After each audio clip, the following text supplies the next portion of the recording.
চাপ হচ্ছে এখন, তাই ভালো লাগছে। এই টিজিআইসির কানেকশন আমার ফাটাফাটি লেগেছে।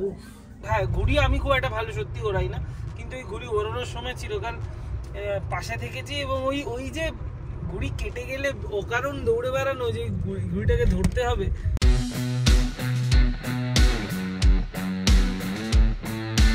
Good morning.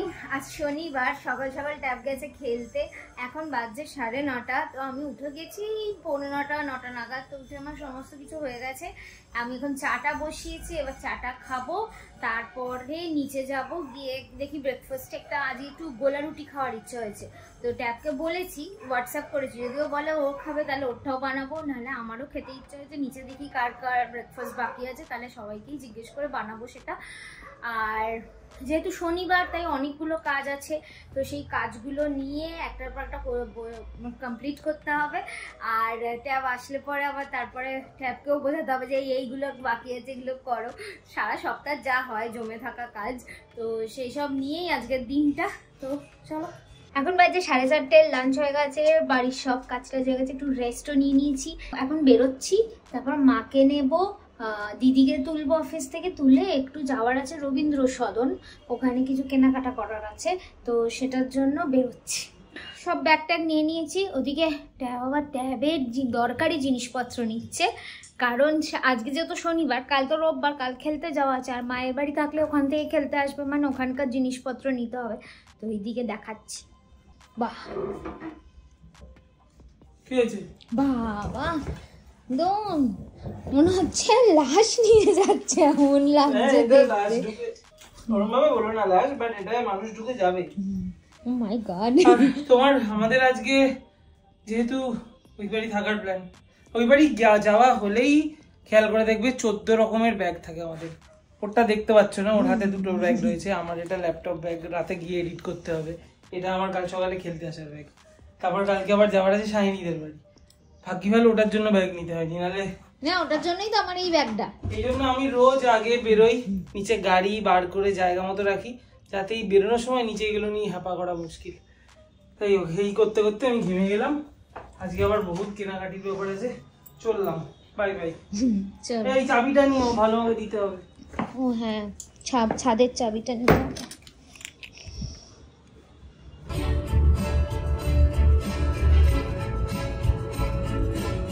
আকাশটা মেঘলা বলে বোঝা যাচ্ছে না, কিন্তু আকাশে প্রচুর ঘুড়ি রয়েছে। এখন তো ঘুড়ি খুব রেয়ারলি দেখতে পাওয়া যায়, কারণ ঘুড়ি ওড়ায় ওই বিশ্বকর্মা পুজোর সময়টুকু একটু লোকজন ওড়ায়, আর তাছাড়া খুবই কম। কিন্তু আজকেই যেতে যেতে হঠাৎ করে আমি এই জায়গায় দেখতে পেলাম, সুপর্ণাই আমার দেখালো যে এই চারিপাশে এত ঘুড়ি উঠছে, আর ওরা দেখে এত ভালো লাগলো। মানে আমি খুব একটা ভালো ঘুড়ি ওড়াতে পারি না, কিন্তু ওই ছোটবেলায় যখন ঘুড়ি ওড়ানো হতো, এবং প্রত্যেক পাড়াতেই হয়েছে, মানে আমাদের বয়সী যারা বা আমাদের থেকে বড় যারা, তারা তো রিলেট করতে পারবেই। ঘুড়ি ওড়াতে পারো কি না পারোটা ব্যাপার না, ওই যে মাঞ্জা দেওয়ার শুরুর থেকে প্রসেস, এই লাইট পোস্টের কাজটা ভেঙে নিয়ে এসে, এই টিউবের কাজটা ভেঙে নিয়ে এসে, তারপর সেটাকে গুঁড়ো করে মাঞ্জা ফাঞ্জা দেওয়া, ওই প্রসেসেই মানে আমাদের অর্ধেক জিনিস কেটে গেছে। তারপর হ্যাঁ, ঘুড়ি আমি খুব একটা ভালো সত্যি ওড়াই না, কিন্তু ওই ঘুড়ি ওড়ানোর সময় চিরকাল পাশে থেকেছি, এবং ওই যে ঘুড়ি কেটে গেলে অকারণ দৌড়ে বেড়ানো, যে ঘুড়িটাকে ধরতে হবে, ওই ভোকারটা কালচার আর এখন খুঁজে পাওয়া।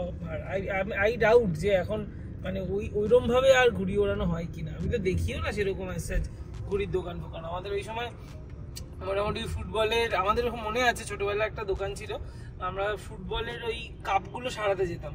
ওই যে পেন্টাগন, হেক্সাগন যে কাপগুলো ছিঁড়ে গেলে ব্লাডার ফাটার চেঞ্জ করতে করা যেত, ওগুলো ছোটবেলার স্মৃতি। তো ওর ঠিক পাশেই একটা দোকান ছিল, আর ওর কাছে সারা বছর ঘুড়ি পাওয়া যেত। আর এখন তো বোধহয় মাঞ্জা দেওয়া শুধুও রেডিমেড পাওয়া যায়, আগে ওটার অত চল ছিল না। আগে ম্যাক্সিমাম লোকজন বাড়িতে নিজেই মাঞ্জা দিত। আজকে এত ঘুড়ি ওড়ানো দেখি এখান থেকে আরো বোঝা যাচ্ছে, কিন্তু এই কালো মেঘের প্যাচটার জন্য আসছে না জিনিসটা, কিন্তু দেখি খুব সুন্দর লাগলো ব্যাপারটা। এই অসময়, মানে এখন তো আগস্ট মাস, সেপ্টেম্বর আসেনি, বাট এখন সবাই ঘুড়ি ওড়াচ্ছে দেখে বেশ ভালো লাগে।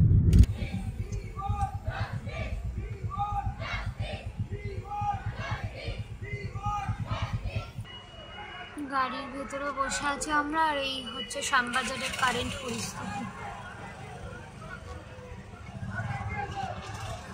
এই জাস্ট এসে পৌঁছালাম ফ্যাশন ফ্যাক্টরি। এখন বাজে 6:45।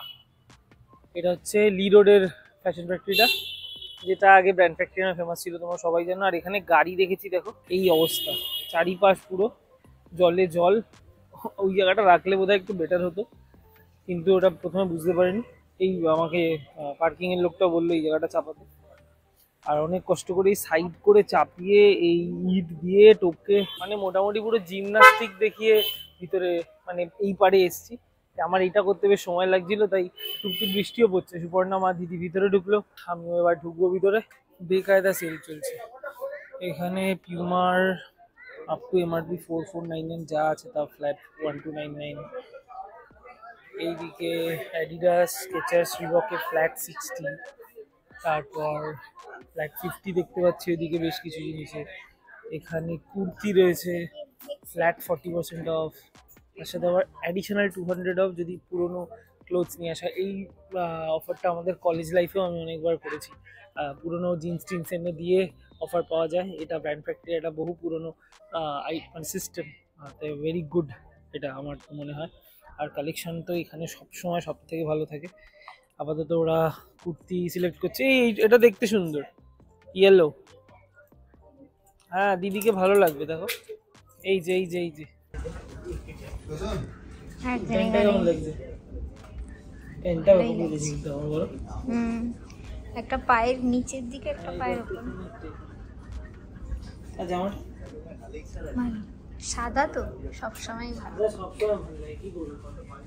তুমি আমার জন্য একটু দেখো না এরকম ফাঙ্কি কিছু প্যান্ট পাও কিনা। বাকিগুলো ট্রাই করছি।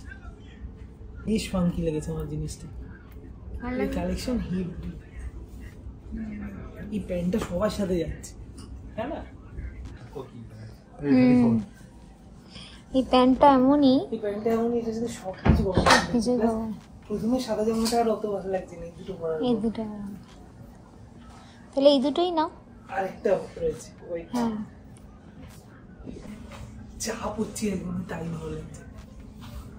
এই TGICর কালেকশন আমার ফাটাফাটি লেগেছে। এই কোরিয়ান শার্টগুলো, গ্রেট। এই ট্রাউজারটা, এই কোরিয়ান শার্ট, এটাও বোধহয় জানি না কোরিয়ান হতে পারে, বাট সুন্দর ওই সাদাটা। আর এই অনেক শপিং হয়েছে। তোমারই তো শপিং। এই প্রথম বোধহয় আমার কেনা হচ্ছে, তোমার কেনা হচ্ছে না। না, আমি একটা লেগিংস নিয়েছি। ও, তাহলে তো আসলে নালিফাইড। কম্পারেটিভ দিদিদের কি হয়ে গেছে? হ্যাঁ, এখানে একটা ভয়াবহ লাইন পড়েছে। প্রায় আমাদের, আমি প্রথম ব্র্যান্ড ফ্যাক্টরিতে আমাদের আগে প্রায় 35 জন দাঁড়িয়েছে। 35 কি তার বেশি? একবার এটা দেখো, কিউটা দেখো। হ্যাঁ দেখো। ও মাই গড, কত বড় লাইন। দিদিরা এই লাইনে একদম শেষে ছিল। দিদি ওই মুখটার কাছে গেছে। ফাইনালি শেষ হলো আমাদের শপিং আজকের মতন। ব্র্যান্ড ফ্যাক্টরিতে এত ভালো ভালো সেল দিচ্ছিল, তার জন্য আমরা এত কিছু কিনে ফেলেছি। তার সাথে আমাদের রিটার্ন গিফট হিসেবে এরকম দিয়েছে কটা 5টা লাপোলার ডিনার সেট। তো সেটা নিয়ে যাওয়াটা খুব দুর্বিষহ হয়ে যাচ্ছে। তো ট্যাব গাড়ি বার করছে, ট্যাব গাড়ি নিয়ে এলে একটা একটা করে তারপর তোলা হবে। এই বোধহয় প্রথম এরকম হলো যে শপিং করার জিনিসের থেকে গিফটের পরিমাণ বেশি হয়ে গেছে। আর তার মধ্যে বৃষ্টি পড়ছে, তাই গাড়িটাকে ইচ্ছা করে এখানে ঢোকালাম। এক তো বৃষ্টি পড়ছে, মা দিদি এখান থেকে উঠে যাবে, তারপরে এই এত কোটা জিনিস নিয়ে বাইরে অবধি যাওয়া, তার মধ্যে ওখানে জল জমে আছে কিনা কে জানে এখনো, সেটা আরও ডিফিকাল্ট। আর আজকেও তার মধ্যে নিয়ে এসেছি খেলার ব্যাগ, ওটা ও বাড়িতে নামাইও নি, একবারে চলে এসেছি। কে জানতো এরকম হবে। ব্যাস পুরো পুরো টাইট অবস্থা। আজকে বোধহয় উপরটা বন্ধ হবে না, ওই ট্রেটা। হ্যাঁ ঠিক ধরেছি। ঠিক আছে, যাকে যাকে উঁচু হয়ে থাক, অসুবিধা নেই।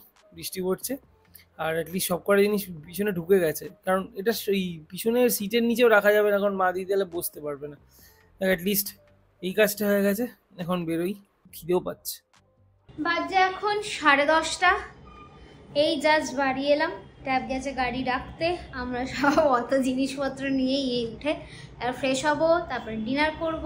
আজকের ব্লগটা এখানেই শেষ করছি। যদি কিছু ভালো লেগে থাকে please do like, share and subscribe. দেখা হচ্ছে পরের ব্লগে। টাটা।